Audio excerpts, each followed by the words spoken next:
Folks around the hills will tell you. The devil don't always wait outside the church door. Sometimes he walks in right alongside the congregation.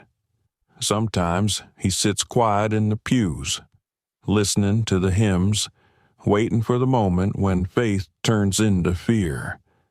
And when that happens, even the holiest place in a holler can become the most dangerous place a body could be. It was a bitter February night in 1933. Snow still clung to the black ridges of Martin County, and the wind whistled through the hollers like it had a voice of its own. Inside a small wooden church near Tomahawk, lanterns flickered along the walls while a crowd of believers packed in tight. They'd come for salvation. They'd come to shake the devil out of their lives. But before the night was over, one soul would lie dead on the church floor, killed by her own son. While the congregation watched in a frenzy they swore was the Spirit of the Lord. You've wandered into Kentucky Melody, where we tell the strange, the haunted, and the true stories buried deep in the hills and hollers of the bluegrass. Tonight's story takes us into the mountains of Martin County, Kentucky, where one revival meeting during the Great Depression turned into something so shocking, newspapers across the entire country wrote about it. But the folks who lived through it, they didn't call it history. They called it the night the devil stepped into the church. Back in 1933, Martin County was a hard place to live. The hills were black with coal dust, and the hollers felt tighter than ever, with the Great Depression squeezing the life out of every home tucked between those ridges. Men rose before daylight hoping to find work that day, and many nights they walked back down the muddy roads with empty pockets and heavier hearts. Coal camps went quiet, store ledgers filled with unpaid debts, and more than one kitchen table sat bare except for a pot of beans stretched thin enough to feed a family that hadn't tasted meat in weeks. You could smell the hardship in the air. The scent of coal smoke drifted through the valleys like a gray fog that never quite lifted. Old cabins creaked in the winter wind, their chimneys coughing out weak trails of smoke that barely held the cold at bay. Men worked when they could, and when they couldn't, they worried. Women did what mountain women had always done, stretching flour, salt pork, and whatever the garden might still offer into meals that could keep children alive through another week. Some nights, supper was little more than cornbread and hope. And when hope itself started running thin, folks turned to the church, not just for prayer, for relief. Revival meetings became the one place in the holler where people could forget the hunger gnawing at their stomachs and the worry gnawing at their minds. Lanterns would glow late into the night while families gathered shoulder to shoulder in those small wooden churches, singing until their voices cracked and their spirits lifted. But these weren't quiet services, not the kind where folks sat polite and still with folded hands. No, these were holiness revivals, Pentecostal fire, the kind of meetings where the preacher thundered from the pulpit until sweat soaked his collar and his voice rasped raw from shouting about sin, salvation, and the devil lurking just outside the door. Tambourines clattered like thunder in the rafters. Boots stomped hard against the wooden floorboards until the whole building trembled. Women cried out in prayer. Men shouted, "Amen," loud enough to echo through the holler, and sometimes people fell, dropped straight to the floor in what they swore was the power of the Holy Ghost. Some writhed, some wept, Others spoke in strange tongues that sounded like a language no one on earth had ever learned. In those moments, the air inside those little churches felt charged, thick, almost electric. People believed the spirit moved through those rooms like a storm wind sweeping down from the mountains. But if you stood there long enough, listening to the voices rise higher and higher, watching bodies shake and lantern flames flicker in the dark corners, you might begin to wonder something else entirely. Whether the power rushing through that room was truly heaven touching the earth, or something older, something darker, slipping in through the door while everyone's eyes were closed in prayer. The revival in Tomahawk had already been running 7 straight nights. By the time that last evening rolled around, the people filing into that little church looked worn thin as old fence wire. Eyes hollow, voices hoarse. Some of them hadn't eaten a proper meal in days. A little cornbread here, maybe a bowl of beans there, but nothing enough to quiet the hunger twisting in their stomachs. And sleep. Sleep had become a stranger.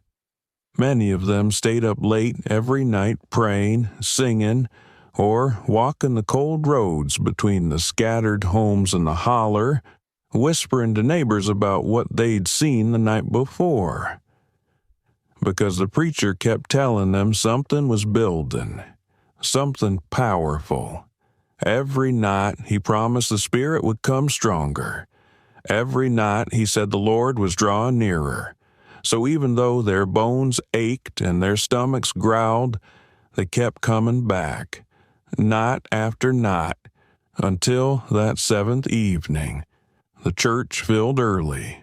Lanterns hung along the walls, their small flames trembling in the draft that crept through the cracks in the boards. Their light threw long shadows across the pews, making the room seem deeper than it really was. The smell of kerosene drifted thick in the air, mixed with sweat, mixed with the sharp, oily scent of anointing oil rubbed across foreheads and trembling hands. And when the singing started, it started soft, just a hymn, old voices rising together the way they always had. But as the night stretched on, the singing grew louder, faster, rougher. Hymn after hymn rolled through that little church until the music didn't sound like singing anymore. It sounded like pleading, like a room full of desperate souls calling upward into the dark, begging heaven to hear them.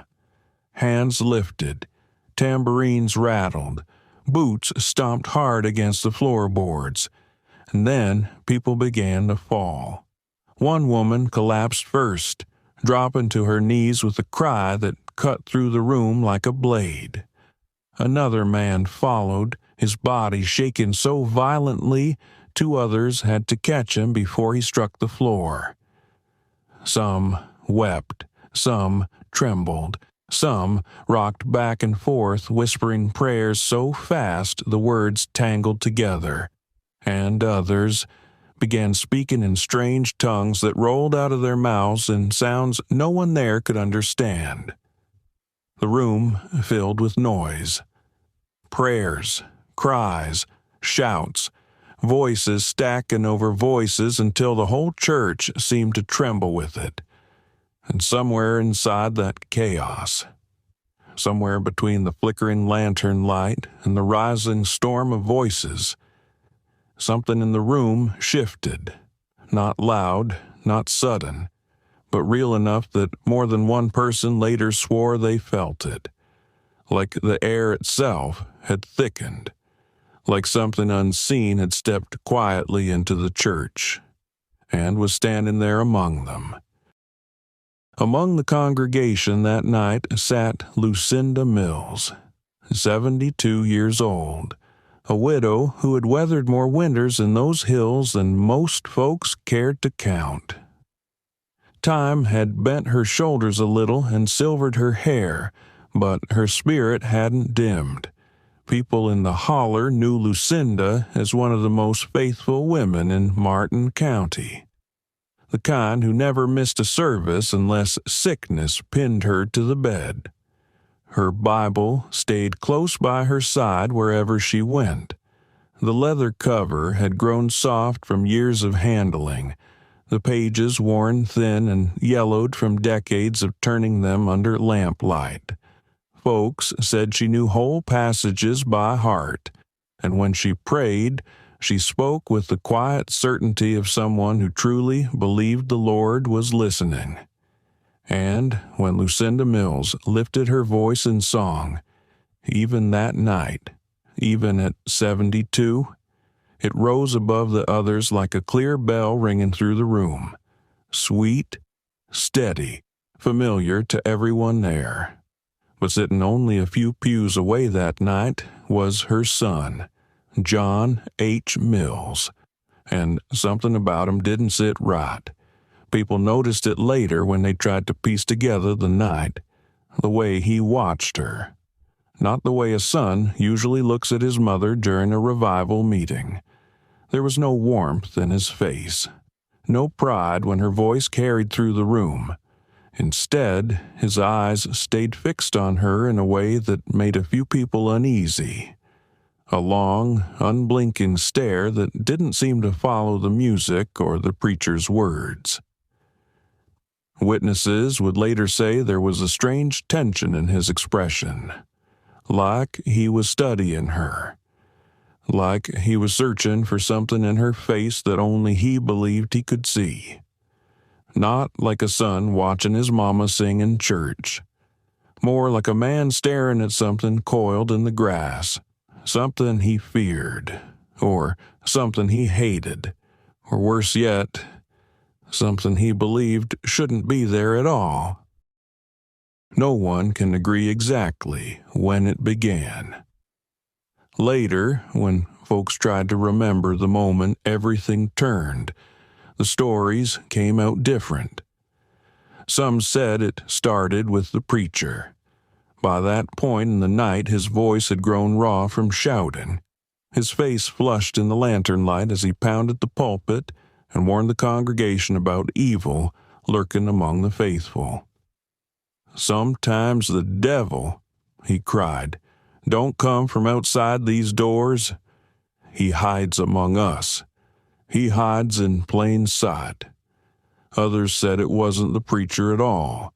They believed it was the crowd itself.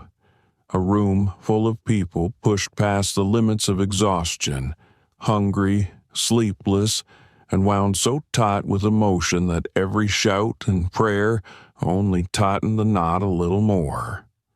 The kind of tension where fear begins to move through a room like a cold draft, where people start looking sideways at one another, wondering who among them might be carrying darkness.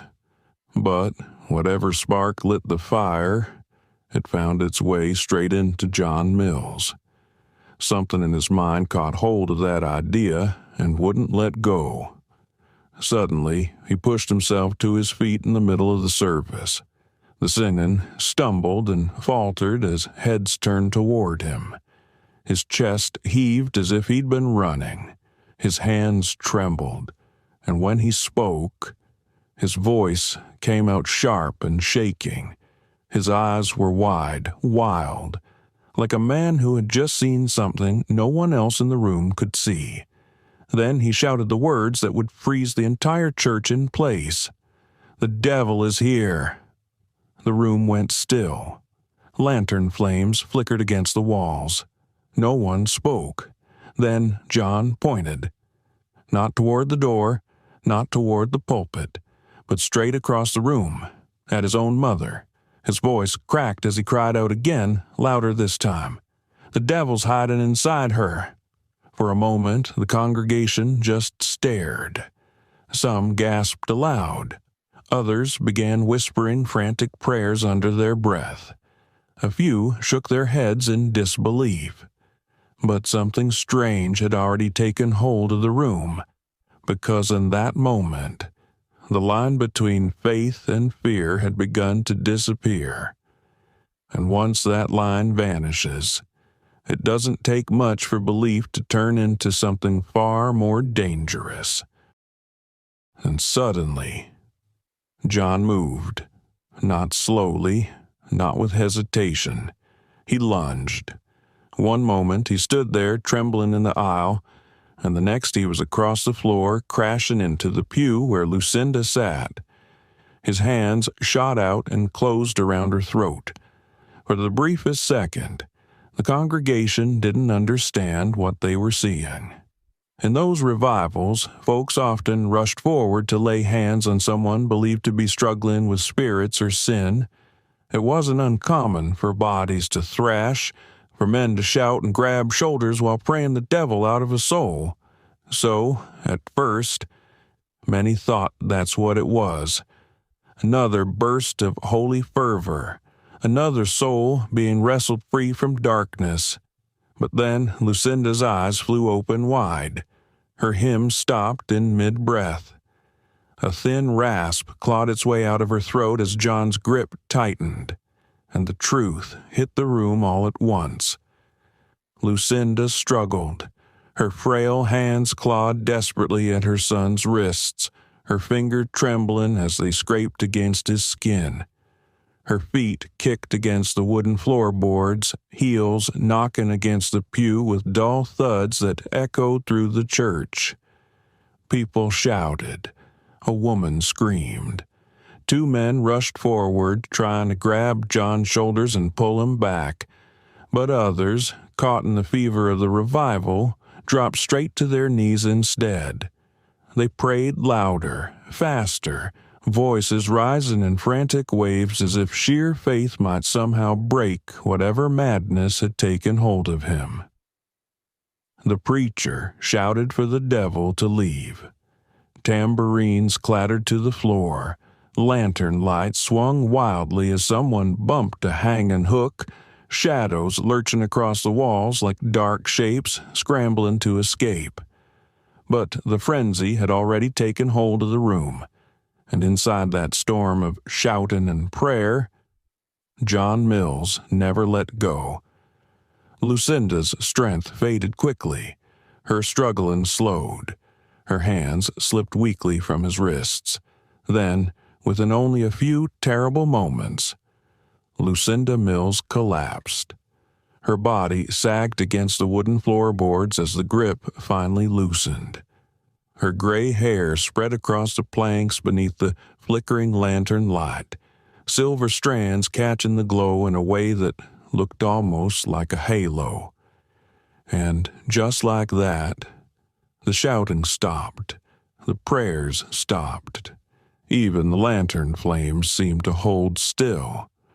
The little church that had been roaring with voices only seconds before fell into a stunned, breathless silence. What happened next may be the most chilling part of the entire story, because in a room full of witnesses, in a room full of people who had just watched a woman die, very few rushed forward to help. For a moment, the congregation simply stood there, breathing hard, staring down at Lucinda's still body, as if the answer to what had just happened might somehow rise from the floorboards. And then something stranger happened. Some of them began to believe John. The words he had shouted only minutes earlier still hung in the air like smoke. The devil is inside her. Fear had already taken hold of the room, and fear has a way of twisting belief into something dangerous. A few people whispered to one another. Others looked at Lucinda's lifeless body as though they expected it to move, as though the darkness John spoke of might still be lurking there. And slowly, that terrible idea began to spread. They told themselves evil had been inside her, that the devil had hidden in her flesh, and if that was true, then perhaps the only way to make sure it never returned was to purge it completely, through sacrifice. The crowd began moving almost without thinking, like a group of sleepwalkers sharing the same dream. Hands reached down and lifted Lucinda's body from the floor. Her heels dragged softly against the boards as they carried her down the narrow aisle toward the altar. The lantern light flickered across her pale face, her gray hair swaying gently with each step. They laid her across the rough wooden table at the front of the church, the same altar where prayers had been spoken and hymns sung only moments before. But now that altar looked different, colder, darker. One man stepped outside and returned with armfuls of kindling from the woodpile near the stove. Another lifted a kerosene lantern from its hook. The flame inside wavered as he tipped it slowly forward. Thick oil spilled out in dark, glistening streams, soaking into Lucinda's dress and dripping across the altar boards beneath her. The smell filled the room instantly. Sharp, oily, dangerous. Somewhere in the back of the church, a woman began to cry, but no one stopped, because by then the congregation had convinced themselves they were doing something righteous, something necessary. They prepared to burn her body right there inside the church, not as a murder anymore, but as an offering, as a cleansing, as something they truly believed God Himself would accept. But the hills carry sound. On a still winter night in Martin County, a shout can travel clear across a holler and up the next ridge like it's riding the wind itself. And not far from that little church in Tomahawk, a neighbor sitting in his cabin heard something that made him stop cold. At first, he thought it was just the revival. The singing had been carrying through the valley all week long. Hymns rolling through the darkness while lanterns burned late inside the church. But this was different. These weren't steady hymns. They weren't the rising swell of prayer. What drifted through the night was jagged, broken, voices shouting over one another in a way that sounded less like worship and more like panic, something wild, something wrong.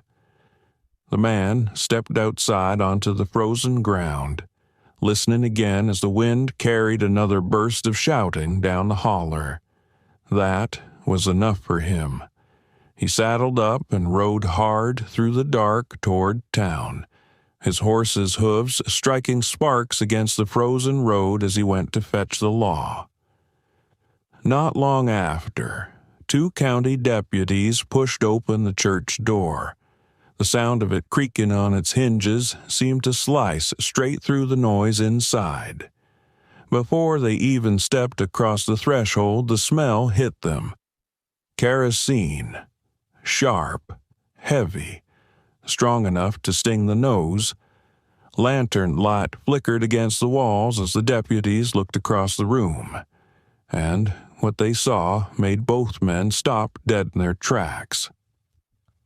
Lucinda Mills lay stretched across the altar, her body stiff, her gray hair spread across the wood like pale strands of wire. Dark kerosene soaked into the cloth of her dress, glistening under the lantern light. A small pile of kindling sat stacked nearby, and on the altar beside her, a box of matches. Around the body stood the congregation, a tight ring of silent figures, faces pale, eyes wide, hands trembling as if they'd only just realized what they had nearly done. And standing closest to the altar was John Mills, his head bowed slightly, his lips still moving, whispering prayers under his breath as if the terrible thing that had just happened was part of some holy ritual. The deputies didn't hesitate. They rushed forward, grabbing him by the arms and wrenching him away from the altar. John struggled only a little as they dragged him backward across the floor. Then the cold snap of iron echoed through the church as handcuffs closed around his wrists. In that moment, whatever strange spell had gripped the room finally broke. The whispers stopped. The prayers died on people's lips. And the little church that had been roaring with voices only minutes before fell into a deep, stunned silence. The story didn't stay in Martin County for long. By the next morning, it had begun spreading like wildfire across the country. Telegraph wires hummed with the news. Newspapers from Louisville to New York splashed the headlines across their front pages. Human sacrifice in the Kentucky hills. Reporters poured into Martin County almost overnight, their automobiles grinding slowly along the narrow dirt roads that wound through the mountains. They came from cities most folks in the holler had never even seen. Men in long coats carrying notebooks and cameras, asking questions in sharp northern accents. They scribbled down every detail they could find. And many of them wrote the story the way outsiders had always written about the mountains. To them, Tomahawk wasn't a quiet Appalachian community. It was proof of something darker.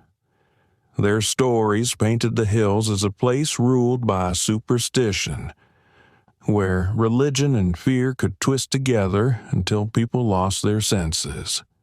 They described the congregation as wild-eyed mountain folk, gripped by hysteria and ancient beliefs that civilized towns had long since left behind. But the people who actually lived there, they knew the truth wasn't that simple. They knew those families. They had prayed beside them, shared meals with them, raised children together in the same hard country. And what happened that night didn't feel like superstition. It felt like something far more frightening.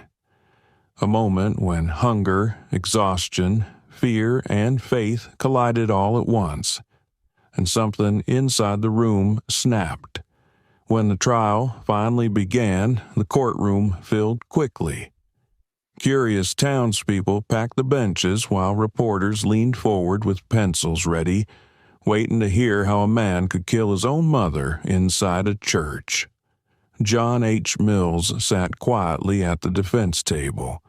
He showed little emotion, no anger, no grief, no regret. When the time came for him to speak, he told the court the same thing he had said that night in the church, his voice steady, almost calm. He said he believed his mother had been possessed by the devil, and that by killing her, he had saved her soul. The courtroom fell silent when he finished, but the jury didn't hesitate. To them, this wasn't a battle with evil spirits. It was murder, cold and undeniable. They returned their verdict quickly, guilty. John Mills was sentenced and taken away in chains, carried off to prison by the same law that had pulled him out of the church that night. And just like that, the man who believed he had been acting as an instrument of God disappeared behind iron bars. But in Martin County, there's another part of the story, a quieter part, one that never made it fully into the newspapers that printed those bold headlines about human sacrifice in the Kentucky hills, because reporters eventually packed up their cameras and left. But the people who lived there stayed, and over the years, whispers began to circulate about what almost happened that night. According to some folks who were there, or who heard the story passed down from those who were, Lucinda Mills may not have been the only person the congregation believed needed cleansing. They say the fever inside that church had already begun to spread. that before the deputies arrived, several people in the room had started whispering about other women. 3 names. 3 more souls they believed were touched by the same darkness John claimed to see. No one ever proved it in court. No official record lists them. But in the hollers of Martin County, older folks still tell it the same way. They say the congregation had already begun looking around the room, studying faces, wondering who else might be carrying the devil within them, and if that terrible idea had taken hold just a little longer. If the deputies had arrived even 15 or 20 minutes later, that altar might not have held just one body.